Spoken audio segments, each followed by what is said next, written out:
Hello everybody, it is Pixel, and I have been asked by a few members of the community to make a simple stir-fry ramen dish that I mentioned in one of my streams. And for that, I'm going to be using oil, some leftover mushrooms I have to get rid of, a bag of roasted chicken, stir-fry container that you can get at most grocery stores. It has multiple things in it. Usually vegetables are getting rid of. One packet of ramen, or two, depending on how much you want to make, and in my case, some of the garlic.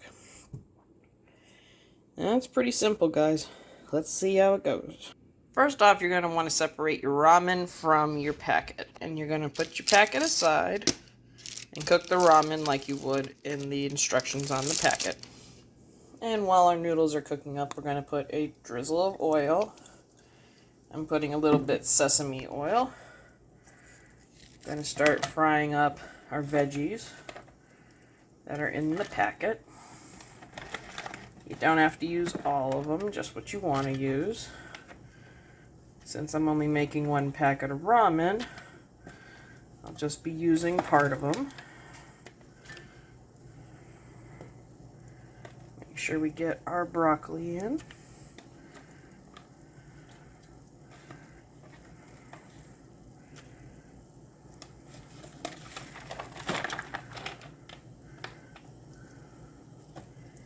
And while we're at it, we'll toss in our mushrooms that I'm going to add in to use up. Going to let that saute up, and I'll show you back in a minute. And once the veggies have cooked up for a little bit, you're going to add in some garlic. This would also be the time, if you're going to do so, to add in any other sauces like teriyaki or soy sauce. And after you let that cook up almost all the way, you're going to add in our pre-cooked chicken that we have in our bag. And we're going to mix all that in together. Okay, after draining them and cutting them up a little, we added in our ramen. And last but not least, we're going to add in our packet of seasoning to this mess.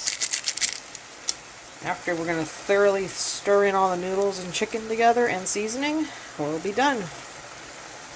Now I'll let you see how it looks. Our ramen stir fry on a budget is finished, and I'm going to let it set for probably about 5 or 10 minutes just to absorb any of the last liquid floating around in there. Let it settle down and not be so hot. But we're going to taste it next. Okay, we've dished out a little bit with a little of everything in it. I'm going to say right off the bat, you can add different things to this, obviously. You could put shrimp in, which I almost did. You could put steak in it. You could put the little corn cobs you can get in a can, or even fresh sometimes. You could put peas, you could put more broccoli, you could put bigger pieces of pepper. I don't know. You could do lots of things with this. But this one's made with a cheater's budget in mind for when you can't afford some of that more expensive stuff. Alright, let's go ahead and take a bite though. A little bit of everything. Come here, pea. Accept your destiny. I gotta say, for being cheater's ramen food, it's really good. Either that or I'm really not as picky as I thought I was. But it has some saltiness from the packet in it. It has the veggies in it that we put in. The chicken tastes pretty awesome warmed up. And like I said, feel free to replace that with any other type of meat you like. Or maybe even just the vegetables if you do that. All in all, if you're looking for something easy and cheap, and don't just want to do a packet of ramen soup, this is a good alternative to it. And it makes a decent amount. I still got a lot in there. You can do dinner and lunch and tomorrow out of it. So you're looking at probably a good 2 or 3 days, depending on when and how much of it you eat. Alright, well, let me know what you think of my simple recipe. If you try it out in some different way, tell me. And I'll see you in the future with more food and more games. Later.